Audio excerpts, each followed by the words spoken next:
এবার আপনাদেরকে দেখাচ্ছি কেকটা কতটা স্পঞ্জি হয়েছে। এই যে দেখুন, দেখেই বোঝা যাচ্ছে। আর ভেতরটাও এতটা নরম। কত সুন্দর জালিদার কেক, কিন্তু খুব সহজে বাড়িতে বানিয়ে নিতে পারবেন। নমস্কার বন্ধুরা, আমার চ্যানেলে আপনাদের সবাইকে স্বাগত। আজকে আমি কোনো রকম টক দই ডিম ছাড়াই কিন্তু সুজির কেক বানিয়ে দেখাবো, একদমই সহজ পদ্ধতিতে। যে কেউ কিন্তু বানিয়ে নিতে পারবেন। চলুন দেখে নেওয়া যাক কীভাবে আমি ডিম ছাড়া সুজির কেকটি বানাচ্ছি। এখানে আমি 1 বাটি সুজি নিয়েছি, ওরকম আরেকটা বাটি নিয়ে নিয়েছি। এই বাটির মাপে সব কিছু নেব। হাফ বাটি চিনি নিয়ে নিলাম। একটা মিক্সিং জার ব্যবহার করছি। হাফ বাটি গুঁড়ো দুধ নিয়েছি। এখানে আমি সানফ্লাওয়ার অয়েল নিচ্ছি হাফ বাটি। এর পরিবর্তে আপনারা বাটারও ব্যবহার করতে পারেন।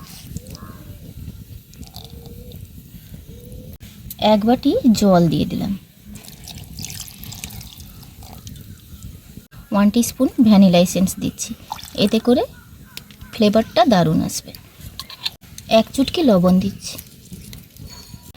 এবার খুব ভালোভাবে ব্লেন্ড করে নেব।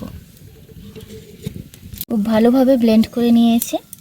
একটা ক্রিমের পর্যায়ে চলে এসছে। এই যে দেখুন, উষ্ণ গরম জল লাগবে।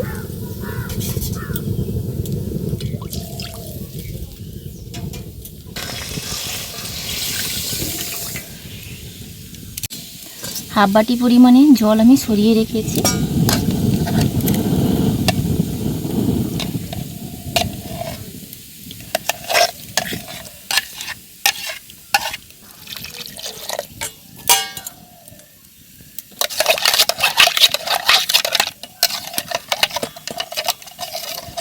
আর হাফ বাটি যে জলটা সরিয়ে রেখেছিলাম, মিক্সিটা ধুয়ে নিয়ে নেব।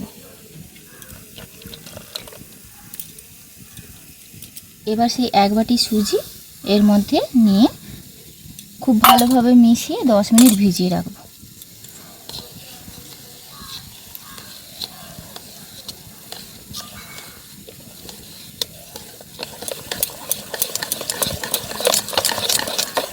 এটা যতটা পাতলা মনে হচ্ছে, 10 মিনিট পর কিন্তু অনেকটাই ঘনত্ব বেড়ে যাবে। যেই পাত্রটাতে বানাবো সেটা আমি রেডি করে নিচ্ছি। অল্প একটু তেল দিয়ে দিচ্ছি।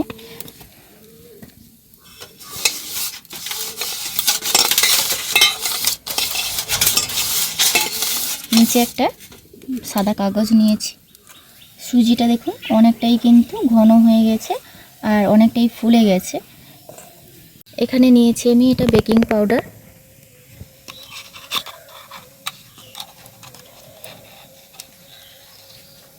ওয়ান টিস্পুন বেকিং পাউডার দিচ্ছি।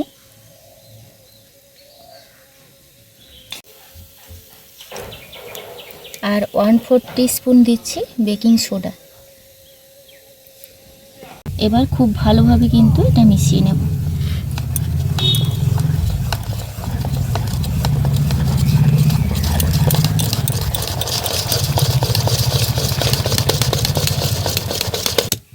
খুব ভালোভাবে মিশিয়ে নিয়েছি।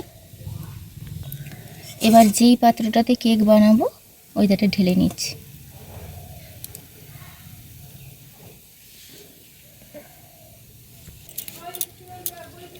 খুব ভালোভাবে কিন্তু একটু ঝাঁকিয়ে নিচ্ছি।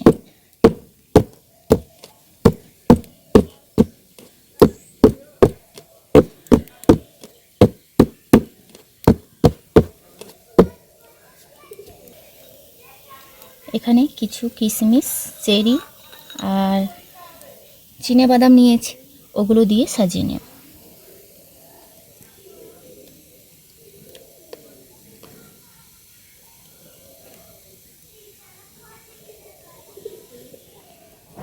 এইগুলো কিছুটা ভেতরে চলে যাবে। আর আপনারা যদি এটা উপরে রাখতে চান তাহলে অল্প একটু ময়দা মাখিয়ে নেবেন, ড্রাই ফ্রুটসগুলো যেগুলো ব্যবহার করবেন।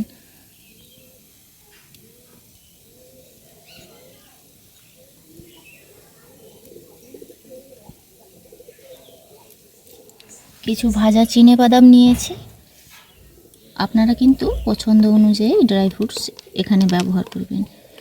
আর কাজু বাদামটা আজকে আমার কাছে ছিল না, তার কারণে কিন্তু আমি এখানে চিনে বাদাম দিচ্ছি। আগে থেকে কড়াই বসিয়ে দিয়েছি ফ্রি হিট হওয়ার জন্য, আর একটা হাঁড়ি বসানোর স্ট্যান্ড বসিয়ে দিয়েছি।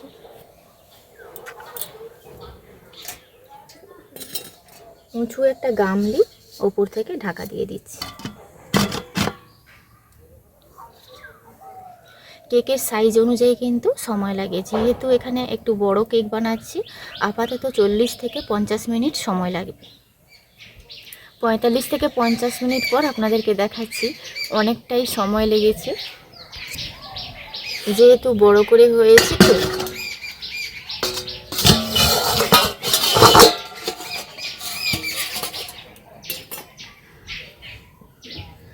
এবার একটা কাঠি নিয়েছি, চেক করে নেব।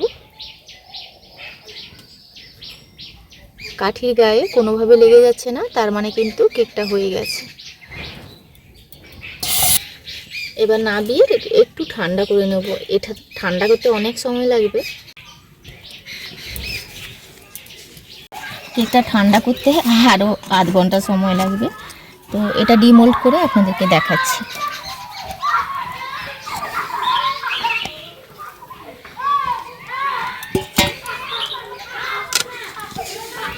কেক সবসময় নামিয়ে কিন্তু ঠান্ডা করে ডিমোল্ড করতে হয়, না হলে এই যে দেখুন গরম অবস্থায় নাবাতে গিয়ে সাইডে একটু কিন্তু খুবলে গেছে।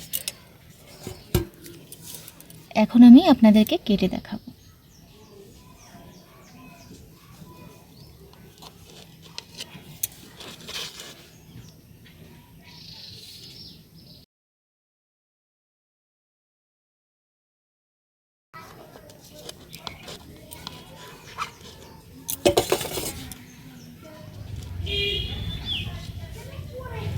ধোঁয়া উঠছে এখনো অবধি। এই যে দেখুন নিচের কাগজটাও তুলিনি, পেছনের কালারটাও এত অসাধারণ এসছে। এই যে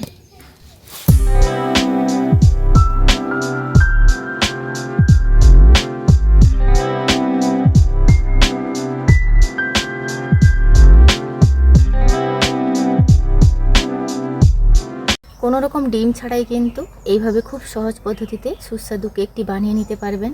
শুধু একটা ব্লেন্ডার থাকলে কিন্তু খুব মিশ্রণটা খুব ভালোভাবে গোলালে এরকম সফট স্পঞ্জি কেক হবে। আর জাল দেওয়ার সময় খেয়াল রাখতে হবে, মিডিয়াম জাল দিতে হবে, খুব হাই হিট করলে নিচে পোড়া লেগে যাবে। এবার আপনাদেরকে দেখাচ্ছি কেকটা কতটা স্পঞ্জি হয়েছে। এই যে দেখুন, দেখেই বোঝা যাচ্ছে।